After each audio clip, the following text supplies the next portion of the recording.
My name is Rakesh Sindhi. I grew up in India and I've been in the United States since 1984. I mainly went there because I pursued the desire to become a transplant surgeon.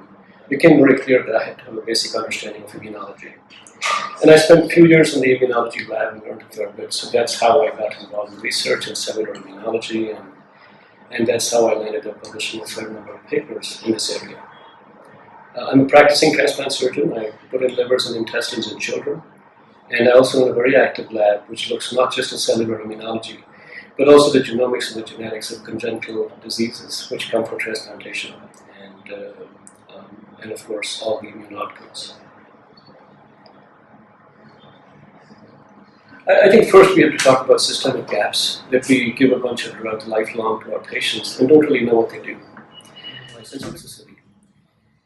Most of the mind share in the last decade and a half has been occupied by genomics. But when you really look at it, it's fairly, I would say, pedestrian. It does a little bit better than the CBC.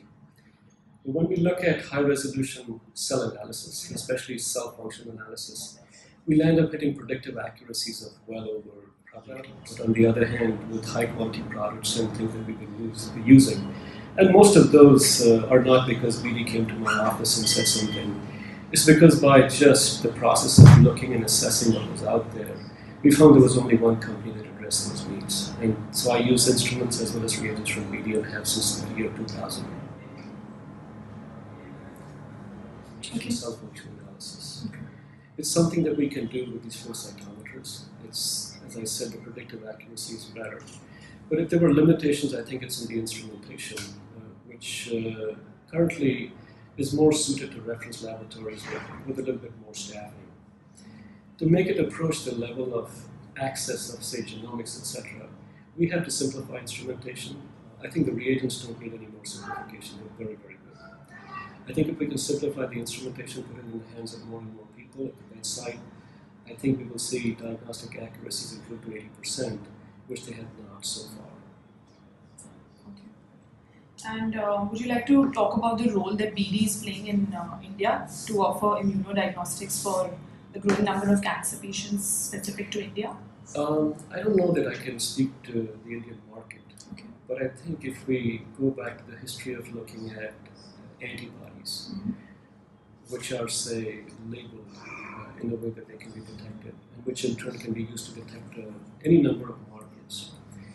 One of the few companies that comes to mind is BD because of just its long association in cell analysis. Because of the fact that most of us, whether as clinicians or as researchers, find ourselves increasingly, or not, well, at some point or the other, we've interacted with BD or its products.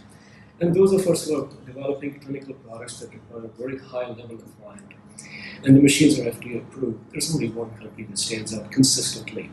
Others make one of this, one of that, and they do a good job too. But I think to go to a one-stop house, I think BD is the best. And anything you want to say to reiterate the need for innovation? Well, probably as a bedside clinician, the need for any innovation comes not from us, not from you, not from anyone in this room. It comes from patients. Because in the end, it's patient suffering that drives innovation. And the ones that are the liaisons between patient suffering and, say, vendors of technology like BD is people like us, and so that's the best we can do. So I think the patient calls for innovation all the time.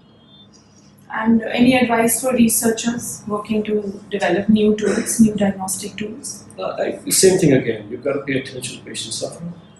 Two, you've got to let the disease pick the biomarkers. Okay.